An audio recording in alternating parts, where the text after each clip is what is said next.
오늘 우리에게 주신 하나님의 말씀은 사도행전 3장 1절에서 10절 말씀입니다. 제9시 기도 시간에 베드로와 요한이 성전에 올라갈새 나면서 못 걷게 된 이를 사람들이 메고 오니 이는 성전에 들어가는 사람들에게 구걸하기 위하여 날마다 미문이라는 성전문에 두는 자라.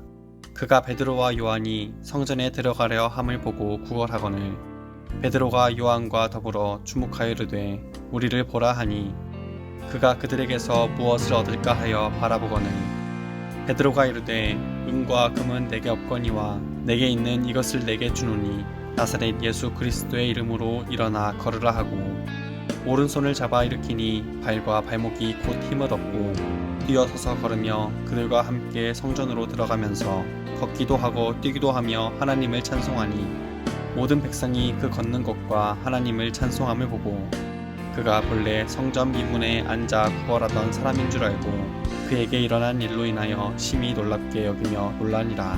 오늘 이 말씀에 많은 은혜 받으시기 바랍니다. 사도행전 3장은 이렇게 시작합니다. 1절에 보면 제9시 기도 시간에 베드로와 요한이 성전에 올라갈새라고 기록되어 있죠. 그래서 여러분이 잘 아시는 베드로와 요한이 이제 성전에 올라가서 기도 시간에 맞추어서 올라가는 장면이 우리에게 주어집니다.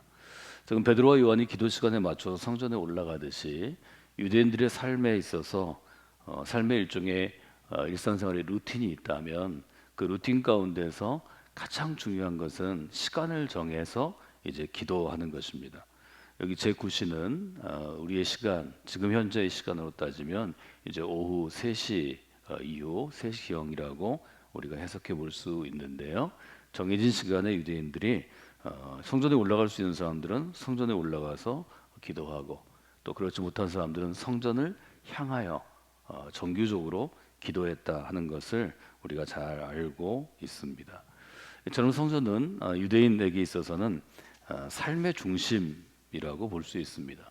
처음에는 신앙의 중심으로 성전이 그들에게 자리매김했다면 유대인에게 있어서는 꼭 삶이 율법을 실행하는 신앙생활이었기 때문에 성전을 중심으로 일상의 여러 가지 일들이 정해지는 루틴이 되는 그러한 일들을 했다는 것을 우리가 보게 됩니다. 중요한 것은 성전에 베드로와 요한이 올라갔다는 것보다 성전에 정해진 시간에 기도하러 올라가는데 거기서 한 새로운 사람을 만나게 됩니다. 2절은 이렇게 시작하죠. 나면서 못 걷게 된 사람을, 나면서부터 태어나면서부터 일정한 어려움을 갖고 있어서 이제 걷지 못하게 된 어떤 영혼이 있는데 이 영혼을 이제 만나게 되는 이야기를 우리가 보게 됩니다. 나면서 걸을 수 없다는 것은 일상생활에 있어서 큰 문제를 갖고 있는 거죠. 그러니까 우리가 태어나서 일정한 시간이 지나면 우리에게 주어진 삶에 활동이 있고 또 우리가 살아가면서 행하는 일들이 누구에게나 주어지는 것 같지만 이제 걸을 수 없는 이제 문제가 이분에게는 삶에 안고 가야 하는 일종의 큰 위기 가운데 있는 혹은 매일매일의 삶에서 다른 사람들보다 더 큰 생활의 짐을 지고 가야 하는 그런 어려움이 있다는 것을 우리가 보게 됩니다. 근데 이 어려움을 갖고 있는 사람들을 위해서 그 주변에 누군가가 사람들이 메고 오니라고 기록되어 있죠. 그래서 이분을 성전 문 앞에 미문이라고 불리우는 성전 문 앞에까지 매일 이제 데리고 나오는 사람들이 있습니다.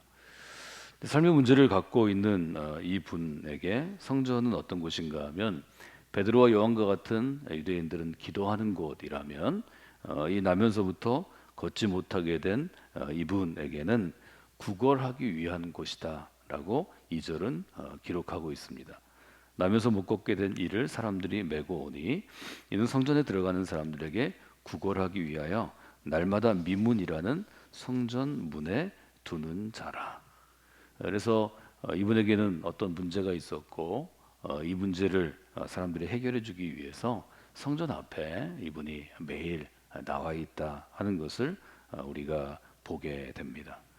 사실 아주 간단한 문제인데 이분이 어릴 때부터 이런 삶의 문제를 가지고 성전 앞에 매일 나와 있지만 지금 이 사도행전 3장이 우리에게 보여주는 것은 이분의 삶의 문제가 잘 해결되지 않는다는 것을 우리에게 보여줍니다.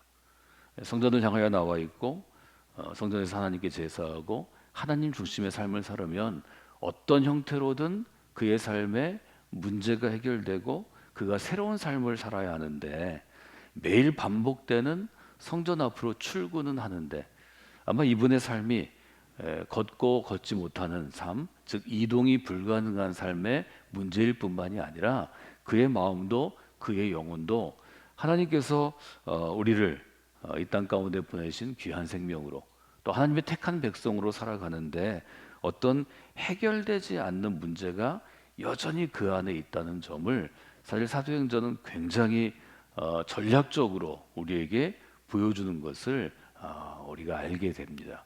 성전은 어떤 곳인가요? 우리가 시편을 묵상할 때 시편 84편처럼 또 시편의 찬양시들이 얘기하는 것처럼 성전은 하나님이 계신 곳입니다. 주의 날개 아래 우리가 피하는 피난처가 되고 우리의 산성이요 우리의 방패가 되는 곳입니다. 성전은 은혜의 강이 흘러나오는 곳입니다. 성전은 복락의 강, 기쁨의 강이 흘러나오는 것입니다. 성전은 풍성함이 있는 것입니다. 그런데 그 성전 앞에 매일 나가 있지만 이분에게는 지금 여전히 태생적으로 갖고 있는 그에게 주어지고 있는 삶의 일종의 굴레, 나면서부터 걷지 못하는 문제가 여전히 그의 삶의 가장 중요한 문제, 첫 번째에 있다는 거죠. 사랑하는 여러분, 신앙생활은 내 인생의 첫 번째가 바뀌는 것입니다. 여기 지금 이분에게도 이분을 하여튼 아끼든 도우든 가족이든 성전 문 앞으로 매일 메고 나오는 것, 그것도 쉬운 거 아니죠. 메고 나오는 분에게도 삶의 첫 번째 문제는 먹고 사는 문제라는 것을 보게 됩니다. 누구에게나 그렇죠. 먹고 사는 문제인데 우리가 하나님의 사람이 되면 먹고 사는 문제가 삶의 첫 순위인 우리의 인생 가운데 다른 부분이 들어온다는 거죠. 예수님이 도전하신 것처럼 너희는 먼저 at first 제일 먼저 하나님의 나라를 구하는 사람이 되어야 한다. 하나님의 의를 구하는 사람이 되어야 한다. 하나님께서 유대인들을 선택하시고 그들에게 모세라는 인물을 통해서 혹은 일종의 제사 체계를 통해서 하나님의 마음과 하나님의 뜻과 하나님의 규칙을 주신 것, 즉 율법을 주신 것은 하나님의 나라를 이루는 사람들이 되라는 하나님의 바램이기도 하고 명령이기도 하고 하나님의 권면이기도 합니다. 바울이 새로운 도시에 가서 유대인 회장을 찾아가서 한 것은 어떤 것인가요? 강론하는 것이었습니다. 가르치는 것이었습니다. 권하는 것이었습니다. 이 세 가지가 에베소에서 우리가 두란노 서원이라고 부르는데 두란노에서 했던 일이고 이태 동안 로마에서 행했던 일인 것을 우리가 보게 됩니다. 신약 성경은 예수님을 따르는 사람들은 혹은 사도행전과 누가복음을 기록하고 또 보존했던 신앙 공동체, 우리가 루크 X라고 부르고 누가 공동체라고 쉽게 얘기하는데요. 누가가 중심이 됐던 공동체는 유대교를 향해서 문제를 제기하는 것입니다. 매일 성전 앞에 나아가 하나님의 임재 가운데 들어갈 수 있는 이 사람이 왜 삶의 문제를 근본적으로 수십 년 동안 갖게 되는가 하는 것입니다.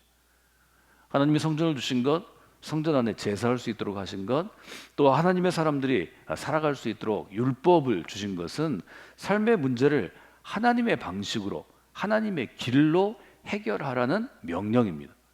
마찬가지로 교회도 우리는 분명하게 얘기할 수 있죠. 교회는 어떤 것인가요? 교회는 이 땅 가운데 먹고 사는 문제가 첫 번째이든 아니면 내가 즐겁게 사는 게 첫 번째이든 아니면 내가 내 이름을 널리 알리는 게 첫 번째이든 모든 사람에게 당신이 갖고 있는 첫 번째를 두 번째나 세 번째로 내리고 예수 그리스도를 첫 번째에 두라고 도전하는 것입니다. 이 점이 아주 중요합니다. 이 점을 우리가 교회에서 분명하게 알려줘야 합니다. 교회 나오지 않아도 모든 인생이 구하는 것을 교회에서도 첫 번째로 두고 구한다면 교회 밖의 인생과 교회 안의 인생이 무엇이 다를 게 있습니까? 무엇하러 교회를 세웁니까? 무엇하러 교회에 와서 그리스도의 복음과 정신에 부딪히고 하나님의 뜻을 구하며 살아갑니까? 교회 안에 들어온 영혼들은 첫 번째로 하나님의 뜻을 구하는 것입니다. 그리고 그 뜻은 이 땅 가운데 선택하신 사람들과 부르신 사람들을 통해서 하나님의 나라를 이 땅에 우리와 같은 연약한 그릇들을 통하여 세우는 것입니다. 복음서의 핵심은 하나님의 나라를 세우는 것입니다. 무엇으로요? 그리스도의 정신으로, 그리스도의 방식으로 세워가는 것입니다. 이것을 받아들이는 것이 믿음입니다. 지금 유대교는 여전히 하나님의 임재가 있고, 하나님의 임재가 있는 성전이 있고, 하나님을 대면하여 나갈 수 있는 제사가 있고, 이 땅 가운데 마땅히 하나님의 사람들은 이러이러하게 살아가야 한다는 신명기의 법전, 율법이 살아있고 해석하는 율법학자와 제사장들이 있지만, 지금 이 사람은 성전 앞에서도 그 새로운 삶을 유대인이면서도 알지 못한다는 것을 분명히 보게 됩니다. 4절에 보면 이 사람을 향하여서 베드로와 요한은 이렇게 얘기합니다. 베드로와 요한이 주목하여 이르되 우리를 보라. 여러 얘기를 하는 게 아닙니다. 내가 예수님을 소개해드리겠습니다. 예수님을 믿으시겠습니까? 우리 교회 공동체가 언제 모이는데 오시겠습니까? 이런 이야기를 하는 게 아닙니다. 베드로와 요한이 성전에 올라가다가, 기도하러 올라가다가, 성전 가운데 유대인의 규례에 따라, 관습에 따라 올라가다가 그 사람을 보게 되었습니다. 다른 사람은 늘 성전에 갈 때마다 문 옆에 앉아서 구걸하는 사람이니까 저 동전 몇 개를 주고 그 사람을 보지 않을 수 있습니다. 베드로 요한은 주목했다 이렇게 얘기합니다. 여기 주목하다라는 단어가 헬라어 단어 중에서 좀 우리가 주목하다라는 한자어로 번역해서 특별하지만 이것은 보는 것입니다. 주목한다는 것은 관심을 조금 더 기울이는 것입니다. 무엇인가 목적을 가지고 바라보는 것입니다. 스쳐 지나가는 것이 아니고 그 자리에 머무르는 것입니다. 베드로와 요한이 그를 주목할 때 그가 가지고 있는 삶의 어떤 내면의 어려움, 삶의 문제가 베드로와 요한, 지금 성령이 충만하여 그리스도의 뜻에 따라 공동체를 세워가는, 말하자면 영적으로 완전히 각성해 있는, 깨어있는 이 두 젊은 신앙인에게 보였을 것입니다. 그 영혼을 주목하여 그 영혼에게 또 얘기합니다. 우리를 보라. 이 우리를 보라 하고 주목하라, 이 두 단어가 여기서 너무 중요하다고 말씀을 드릴 수밖에 없습니다. 성전에 지나가는 이들은 이 앉아있는 사람을 주목하지 않았습니다. 앉아있는 사람도 성전에 지나가는 그 수많은 사람들을 주목하여 보지 않았을 것입니다. 저는 이 부분이 우리에게 영적인 도전이 된다고 말씀을 드렸습니다. 베드로와 요한이 그를 주목하여 우리를 보라 이렇게 외친 것이 여기 앉아있는 사람에게는 영적인 도전이 되었을 것입니다. 뭘 보라는 건가? 내가 뭘 봐야 되나? 나는 성전 앞에서 뭘 봐야 되나? 가장 중요한 문제에 부딪힐 수 있는 것입니다. 저는 이것이 교회가 행하는 일이라고 생각합니다. 아주 직접적으로는 예배 가운데 하나님께서 예배하는 동안에 설교자를 통하여 직접적으로 말씀으로 우리에게 도전하실 수도 있습니다.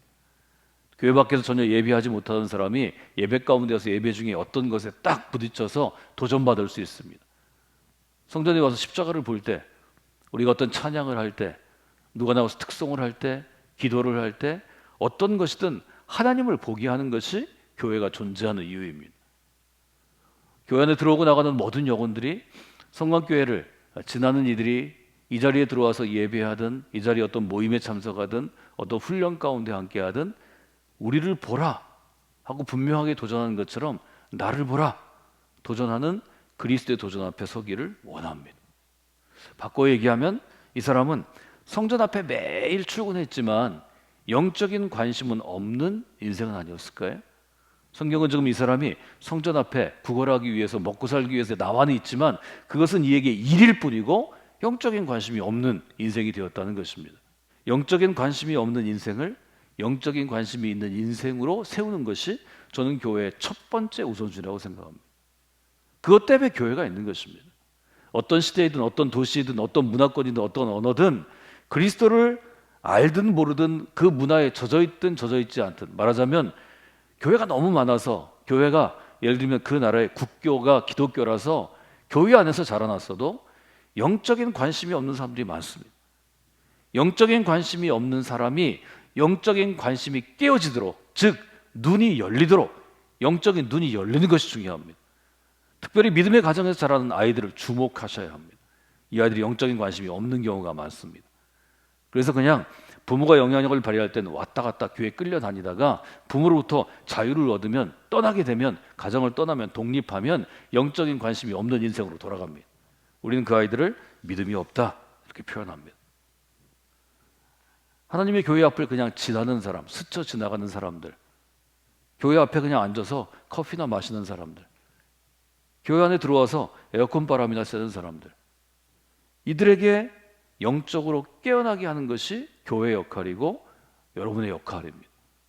성관교회가 이 일을 잘 감당하도록 여러분들이 기도하시고 애쓰시는 분들이 되셔야 합니다. 이 점을 여러분들 마음 가운데 분명히 두시면 좋을 것 같습니다. 그렇기 때문에 베드로가 분명하게 얘기합니다. 나자렛 예수 그리스도의 이름으로 일어나 걸으라. 우리가 제일 잘 아는 이 사도행전 3장의 유명한 구절입니다.